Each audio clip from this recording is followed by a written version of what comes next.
दोस्तों नमस्कार, विकल्प वाणी सच्चाई की खोज में आपका स्वागत है। इस समय हम दिल्ली के जंतर मंतर पे हैं। देश भर के भारतीय रेल के लोको पायलट यहाँ पर प्रदर्शन करने आए हैं। उनकी क्या मांगे हैं, क्यों आज वो प्रदर्शन करने को यहाँ पर इतने पूरे देश के कोने कोने से आए हैं, यही जानने विकल्प वाणी टीम आज यहाँ पहुंची है। आइए उनसे सीधी बात करते हैं, जानते हैं उनकी समस्याओं के बारे में।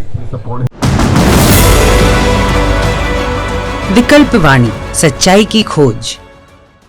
आपकी एक डिमांड है, ये डिमांड है कि जो लोको है फुल एसी बनाया जाए, टूल बॉक्स की बात की जा रही है। क्या आज के ज़माने में जब हिंदुस्तान विश्व गुरु बनने का सपना देख रहा है, वो लोको के अंदर एसी भी नहीं दे रहा और टूल बॉक्स भी नहीं दे रहा है? आजकल इकोनॉमी का बहुत बात की जा रही है, तो मान लीजिए 56,000 हमारे लोको पायलट हैं, तो आप 56,000 लोको पायलट को 56,000 टूल किट देने के बजाय 8,000 लोकोमोटिव्स हैं, उसमें आपको 8,000 टूल किट देना ज़्यादा इकोनॉमिक रहेगा कि 56,000 टूल किट देना ज़्यादा इकोनॉमी रहेगा? लोकोमोटिव में टूल किट लगा दिए जाए, वो लोकोमोटिव आज भारत के एक छोर से दूसरे छोर तक जाता है, उसको कम से कम 4 से 5 लोको पायलट के क्रू, मतलब सहायक लोको पायलट और लोको पायलट मिलके काम करते हैं, 5 पे जोड़ी, तो वो सब बचेगा। जो आसान काम है जिसमें रेलवे का और देश का पैसा बचता है, वो क्यों नहीं किया जाता है?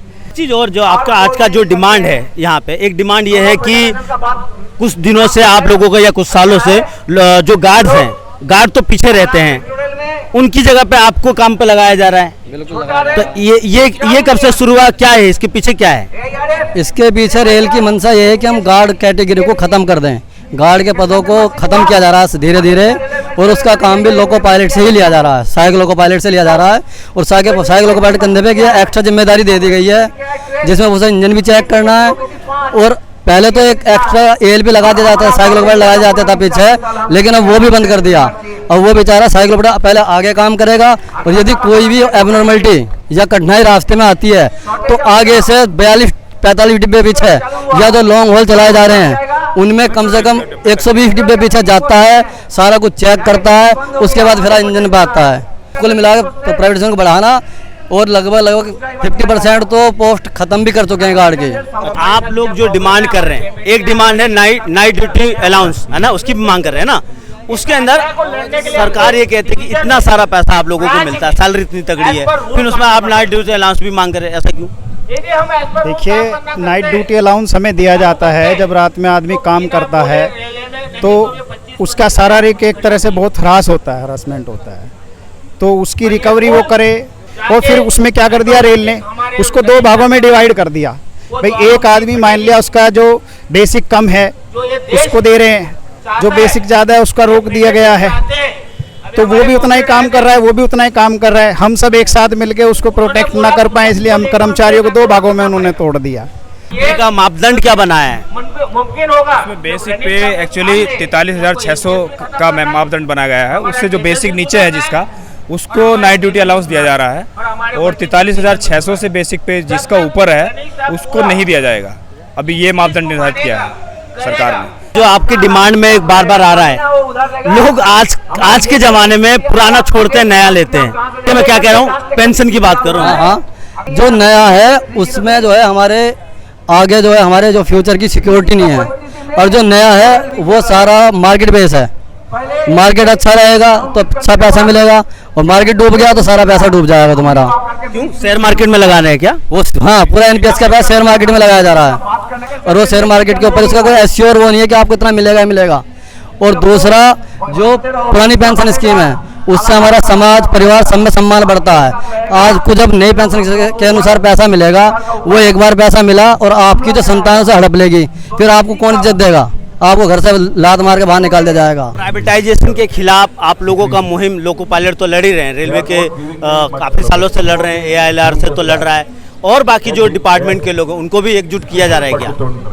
हाँ, उनको भी एकजुट किया जा रहा है। अभी सभी संगठन देखो आप, जितने भी हैं प्राइवेटेशन के खिलाफ लड़ रहे हैं, और आम पब्लिक को भी प्राइवेटेशन का विरोध करना चाहिए। आप देखो, रेलवे है वो पब्लिक की सेवा के लिए चलाई गई थी, लेकिन आजकल सरकार ने क्या कर दिया, उसको एक बिजनेस बना के रख दिया।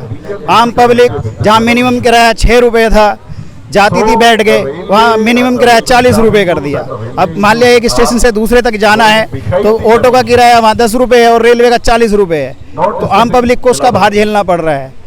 कोरोना काल के दाम पे गाड़ियाँ बंद की गई थी, पैसेंजर गाड़ियाँ अभी तक रिस्टोर नहीं की गई है क्योंकि उनसे कम बचत होती है रेल को।